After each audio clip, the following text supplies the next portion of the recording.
Hello one and all, Mickey here, Surviving RNG, and welcome back to XCOM EW Long War II Pets. I think it's time. We have got a base assault to go to. Canada, this is for you. And our squad, what a squad it is. I honestly don't even know where to begin. Usually I'd start with the officer, then go backwards through the lines, showing what it is everybody's got, then do the list, then the map, we know what map it is, then the multi-shot perks, and the pet, but there are so many other things in play. But for now, you know what, we will go with the standard way of doing things. I'll show who we've got and what they've got before I go into a bit more detail as to why. So let's start off with, of course, who else would it be but Peter the General Van Dorn. He's going with Aegis Armor. Remember, we only have 6 of them, and this is a 10-man mission, and we have a Shiv and a mech. That means 2 people cannot have Aegis Armor, because we don't have enough. Gatling Laser, I'll get to why we're bringing laser weapons in a second. Medkit, because he's got Savior. This is the first 3 of 7 medkits on the mission. And an Alien Grenade, because although he's got heat warheads, he won't really be using it for that. It's more as a form of AoE damage, to make it easier for our in-the-zone soldier, Iranians. I'll get to him later.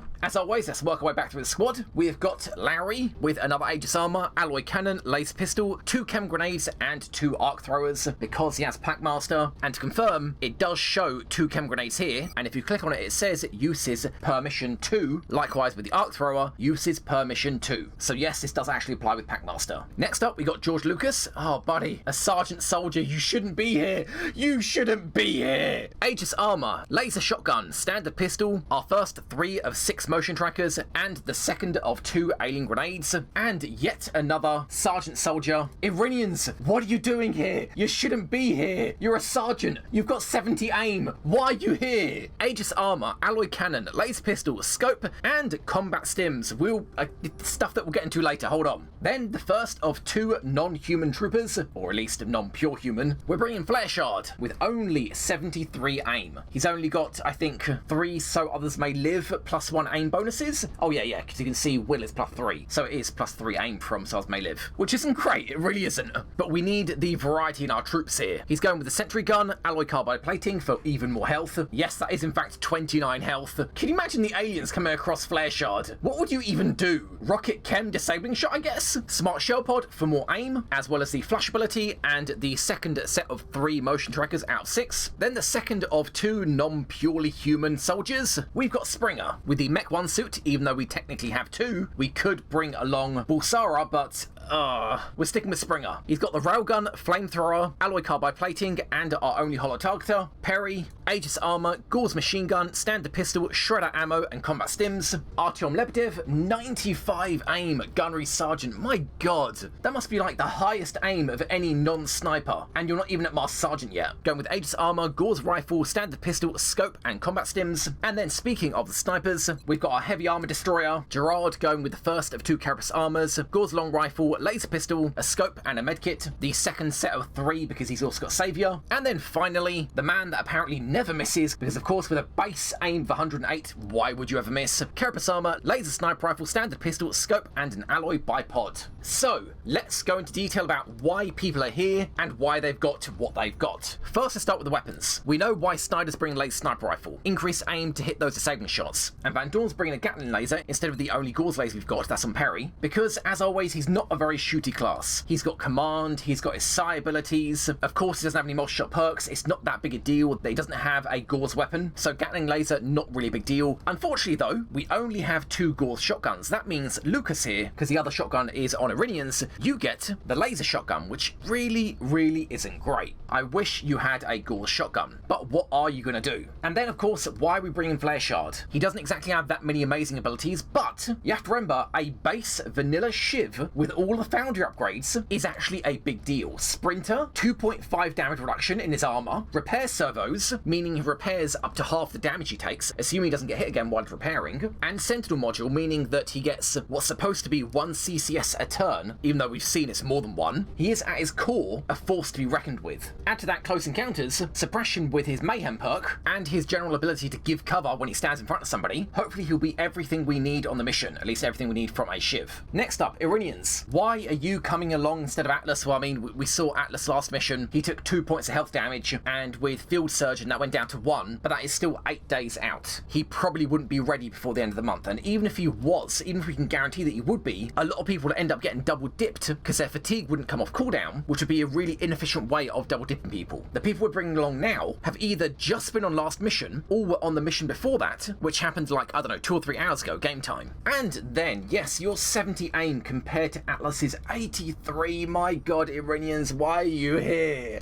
Oh no. So, a scope and combat stims. Now, some might say using combat stims in this method is cheesing the game or breaking the game or doing some sort of exploit, but as I've showed you guys, plus 10 aim and crit chance after this soldier has taken at least 1 point of damage, including armor damage, for the entirety of the mission is very, very strong. And the reason why it's not cheesing or breaking the game or exploiting it is because it is high risk, high reward. For normal missions, this is not worth it. And in fact, I wouldn't even do this tactic outside of alien base assaults and the temple ship. Those are the only 2 occasions I would do this, which in an entire long war run comes to like, I don't know, 5 missions total max. So, scope plus 8 aim, combat stims plus 10 aim after taking damage, very important, as opposed to the plus 4 from a laser sight. That's plus 6 more aim than he'd otherwise have. Add to that Van Dorn's Band of Warriors, which is plus 2 aim, I believe, for every continent bonus you've got, which currently we've only got 2, annoyingly, because we're, you know, getting back Canada. Iranians, that would give you a grand total of 92 aim, which is not bad for an assault. It really, really isn't. I mean, it'd be better if you already had a base aim of 83, but 92, not bad. It's not bad. And then, as for your critting ability, we'll get to that in a second when we talk about the pets. Of course, Artyom, for the same reason you're taking a scope and stims, that would give you 117 aim, everything in total. Once combat stims is triggered, the scope and Band of Warriors, 117 aim. That is probably the highest aim any soldier has had outside of snipers. And the same kind of goes for Perry here. He's got combat stims as well, as opposed to a scope. Unlike the other 2, he can't afford to have a scope. He has to take Shredder. So Perry, why are you taking Shredder if you're such a shooty class? Granted, being such a shooty class means you can shoot multiple targets, shredding multiple targets, but why not give the Shredder to somebody else? Well, our choices are, given that the Shredder item can only be given to either assaults or engineers, Iranians here, who A, within the zone, Shredder really doesn't suit him, he finishes enemies off, he doesn't start them, and not to mention he needs all the inventory space that he's got being used on aim bonuses. Or we've got Larry, who sure he could take Shredder, if not for the fact that he's the only person with some sort of Packmaster perk, either Packmaster or Smoke and Mirrors, and these are the only 2 chem grenades we're carrying,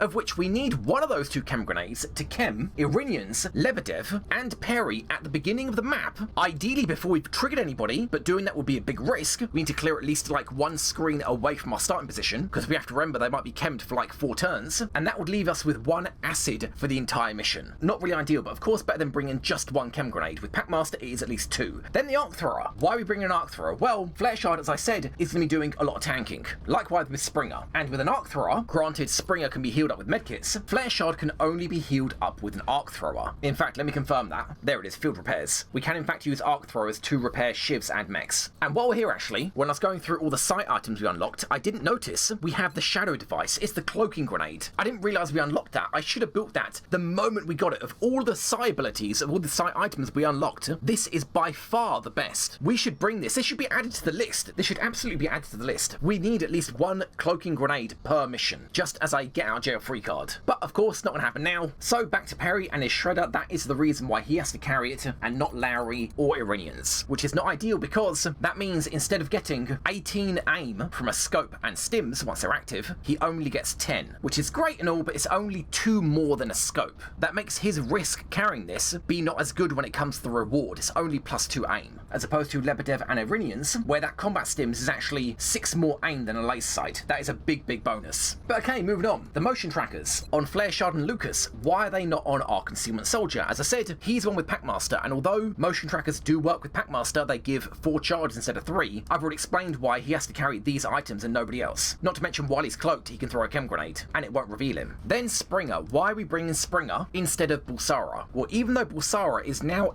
in the zone, I believe. Yeah, he's got double tap and in the zone. Very good. The problem is, this being such a long drawn out mission, we need the tanking of Springer. He has got damage control. He can do 1 for all for +1 DR, absorption fields, iron skin, shock absorbent armor, reducing damage by 1/3 for any enemies within 4 tiles, as well as the 3rd reduction from absorption fields, and the 1 DR he gets from his paladin suit. And to top it all off, he has got tax sense. So sacrificing him to the enemy won't be a foregone conclusion where he's just going to get completely owned. They'll still have to get through that, well, anywhere between 5 and 20 defense, on top of his existing 8. So why not bring Bulsara as well as Springer? Well, the problem is, even though we have a spare higher tech weapon as opposed to the standard weapon, and a spare suit, we don't have a spare, what is this, heavy item I suppose? We've only got 1 flamethrower, and apparently the Punchy Fist takes like 10 days or 11 days to build, where the flamethrower takes like 8. I don't know why the Punchy Fist takes long to build, but sure. If we had 2 items, then maybe I'd consider it. And then the pet, right, and that will lead us on to Irinian's crit chances. So what pet are we going to bring along? We got Gerard's drone Bloodwing, and we got Van Dorn's drone Van Drone, but remember guys, this being a 10-man squad, that means we're going to be bringing 2 pets. Normal missions we bring 1 pet, 10-man squads we bring 2 pets, the 12-man squad at the end of the game, the temple ship, as well as the base defenses here in XCOM, we bring all the pets that the soldiers have with them. And completely ignoring the drones, we have got Perry's Sectoid Medea and Lowry's Sectoid Short Round. We are going to be going in with 2 sectoids. So why is that important? Well, not only will they give Van Dorn here more will via mind merge that he will then give to everybody else, assuming of course they're nearby, but when you mind merge somebody, it also increases crit chance, the same it does with the enemies, as well as DR. Springer, I'm looking at you. We can mind merge you and give you more DR. But back to that crit chance. Hey, Irinians, buddy, how's your shotgun looking?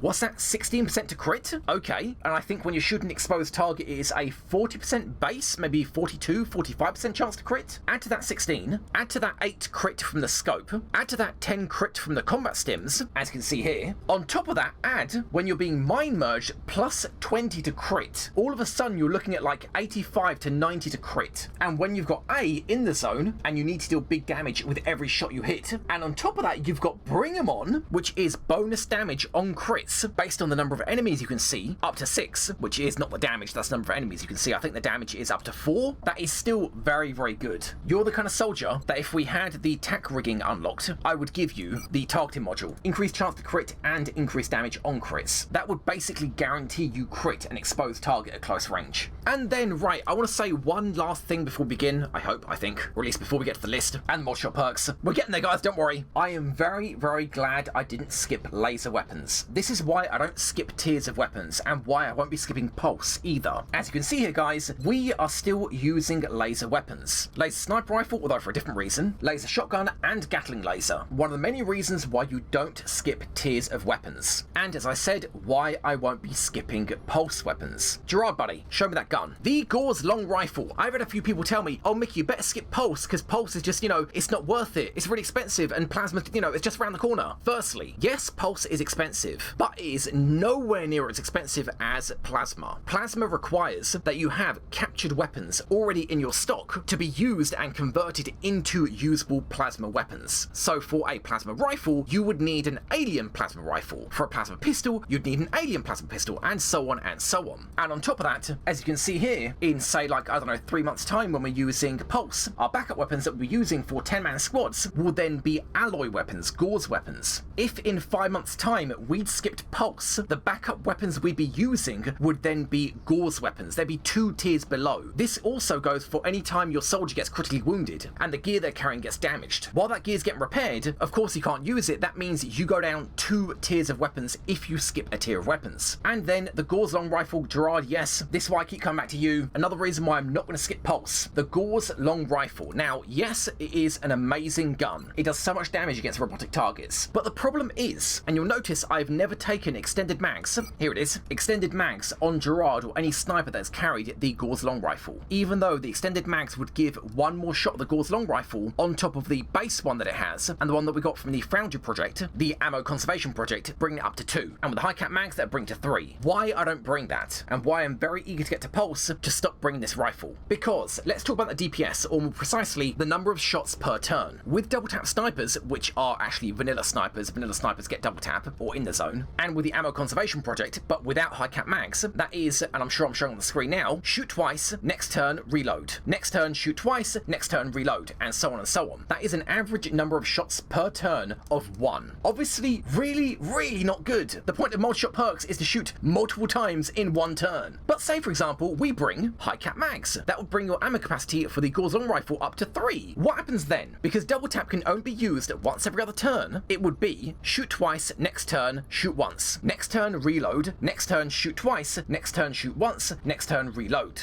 And surprise, surprise, that is an average number of 1 shot per turn. Exactly the same as not bringing the high cap mags to begin with at all. But things change if your sniper has lock and load. Not only does lock and load give 1 more ammo for the weapon, which of course brings the Gauss long rifle shots to 3, but more importantly, it allows you to shoot and not end your turn. So what would happen then? With double tap and lock and load and no high cap mags, that would be shoot twice, next turn, reload, shoot once, next turn, shoot twice, next turn, reload, shoot once. That actually brings the shots per turn above 1. It brings it to 1.5, which again is not amazing from mod shot perk, but it is a lot more viable. That's 50% more shots. But because of how this perk roulette has worked out, we don't have snipers with lock and load. No snipers have lock and load at all, and a sniper without lock and load should not be using the Gauss long rifle. Hence why we're not going to skip pulse weapons, and the moment we get pulse weapons, I'm going to be building 2 pulse sniper rifles. Because this Gauss long rifle, as amazing as it is, I would rather just the plus 1 or 2 damage from the pulse rifle being applied to all enemies and not just mechs. And guys, don't get me wrong, if you've played through Long War like, I don't know, 2 or 3 times, and you love the game so much you want to keep playing it, then by all means experiment with what you research and don't research and when you research it. I'm not saying that you should never skip laser or never skip pulse, but in terms of efficiency, it is far better to not skip tiers of weapons for the benefits that they give. The benefits of skipping them are just so low compared to the advantages you get from actually having those weapons spare. Now with that rant as to why I'm not going to skip pulse, and I'm glad that I didn't skip laser, with that out of the way, let's finally get to the list. My god. Lightning reflexes on Lucas. Lucas, buddy, as I said, you shouldn't be here. Pow should be taking your spot. Right, this is one more thing I was going to talk about. Pow should be taking your spot, buddy. Like you, he's got lightning reflexes. He's got close encounters compared to your hit and run. They're very comparable. And he has got Side Strike, which granted, Artyom's got Side Strike as well, so we have cover destruction covered. No pun intended. But the problem is, for such a long and difficult mission, we need TK Field. And Lucas, that is exactly what you have got. That is why you're coming along, buddy. And I'm sorry you shouldn't be here at Sergeant rank, but you'll be keeping a lot of people safe. Even if it's got a 4-turn cooldown, it is, it's so much better than nothing. Potentially, that basically makes us immune to hits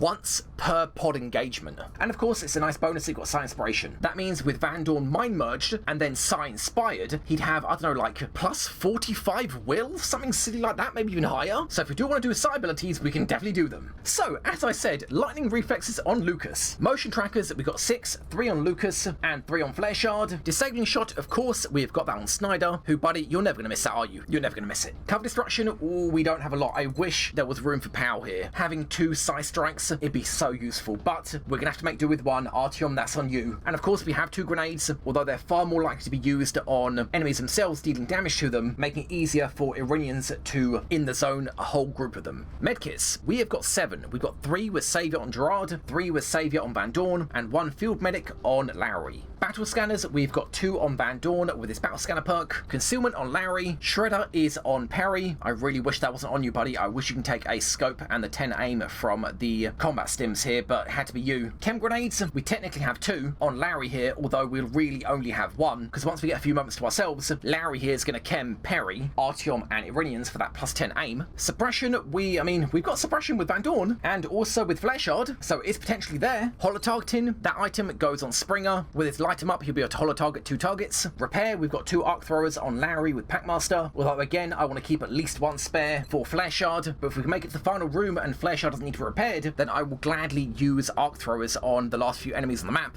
And in the zone, Iranians, oh man, that is why you're here. And then of course, speaking of in the zone, let's talk about those mod shot perks. And remember, for a base assault, in vanilla as standard, you should have every Master Sergeant with 1 mod shot perk, and that doesn't include overwatching perks. In the vanilla trees of Long War, every soldier will have access to 1 mod shot perk, not including CCS or an overwatch perk. Like infantry have light 'em up, and then they can later get Sentinel or Rapid Reaction, something like that. So the point is, we're looking to have more than 1 mod shot perk per soldier. So let's see how we fare. Snyder, you got double tap, that's 1. Spring, you got light 'em up, that's 1 for you. Perry, you have got hit and run, rapid fire, and close encounters, 3 for you, buddy. Thank God you're here. Thank God for Perry. That is 2 more than average. Gerard, you got double tap, although then again, it's on a Gauss long rifle, and as I said, without lock and load, not exactly mod shop perk. Lucas, you got hit and run, but nothing. Larry, you've got close encounters and CCS, and as I said, CCS doesn't count as more than one per soldier, because vanilla long war assaults can get both close encounters and CCS, I believe. I think they can. Van Dorn, you don't have mod shop perk. You don't have mod shop perk. You really need one. RNGesus, if you're not going to give him Soldiers May Live or combined arms so that his colonel upgrade can then be Soldiers May Live, please give him a mod shop perk. Double tap, or even better, light him up, or in the zone, or rapid fire, or hit and run. Obviously not CCS or close encounters, but you know, there are tons of other mod shop perks. Speaking of which, Artyom, you've got light him up and hit and run. That is 2. 1 more than average. Very, very good, buddy. Flare Shard, you got close encounters and CCS, exactly the same as Larry. And Iranians, you have got in the zone with 70 aim. For now, 70 aim. So taking into account that Van Dorn doesn't have a mod shop perk, and that we got 2 extra on Perry and 1 extra on Artyom, that comes to an average of 2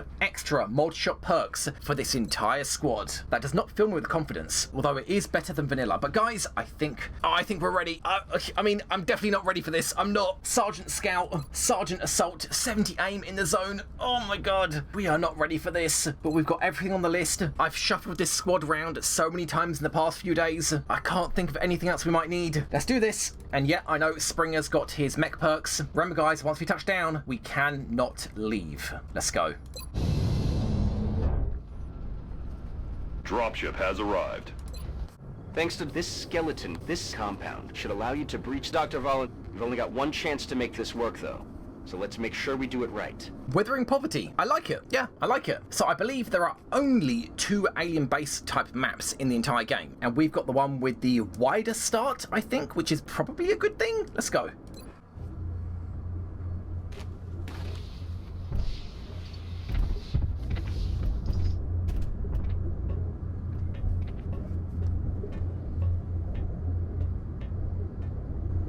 God only knows what they're doing to these people. All the more reason to blow them to hell. Get moving.